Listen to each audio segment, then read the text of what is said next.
All right, let's solve this system of equations graphically.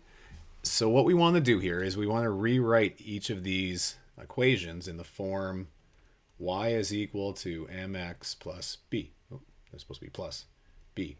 So really we need just to get y on its own. But I guess in this case there is no real y, right? But it doesn't actually matter. So we got y's and x's. They have s's and t's. We just need to rearrange for one of them. It actually doesn't matter which one. You could rearrange for like s or for t, as long as you do the same for both. Okay, so I'm going to write this first one again. So we have s over 3 plus t over 5 is equal to 1. So now if I want to get like y on its own, or in this case s on its own, I'm going to bring this term to the other side, right? Or you're really going to like subtract t over 5 from both sides. But another way of thinking about it is if it's positive on this side, it'll be negative on the other side. So we've got s over 3 is equal to, and I'm going to write this term first. So like negative t over 5 and then plus 1. Okay. And the reason why I wrote it out front was just so that, you know, the term with my variable is out front. Okay. And then I got to get rid of this 3. So the way I'll do that is I'm going to multiply by 3. And by multiply, I just mean it goes up in the numerator. So now I have 3 over 3 and those will cancel. But whatever you do to one side, you have to do the other. And you have to multiply both terms by 3. All right, so those 3's cancel, and we get s is equal to. So now this is like negative 3t over 5, but I'm going to write this as negative 3 over 5t. It's the same thing, but now I can kind of more clearly see what my slope is. And then plus, and then 1 times 3 is 3. All right, so there's my first equation. Now let's work on the second one. So the second one is negative s over 6 plus t over 2 is equal to 1.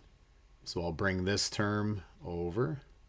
So now we've got negative s over 6 is equal to negative t over 2 plus 1. And I want to get rid of this 6, so I'm going to multiply everything by 6. So we'll say multiply by 6, 6, and 6. So those cancel, but I still have negative s is equal to, and then here I've got 6 over 2. That's just 3, right? So I can call this negative 3t, and then plus, and then 1 times 6 is 6. So now this is close, but it's not quite right because I've got this negative in front. You can think of this in two ways. You can think of this as like negative 1 times s. And then if we divide everything by negative 1, right, what happens is all the signs just switch. So now we have s is equal to negative divided by negative is positive 3t. And then positive divided by negative is negative 6 or minus 6. Okay, so that got rid of the negative. The other way we could have done it is you could have just moved this negative s to the other side and then move these ones back to this side, right? Same effect, all the signs just switch when you're done. All right, so I'll leave that, whatever method you like, up to you. All right, so there's our two equations. So from this point, let's grab our graphing calculator.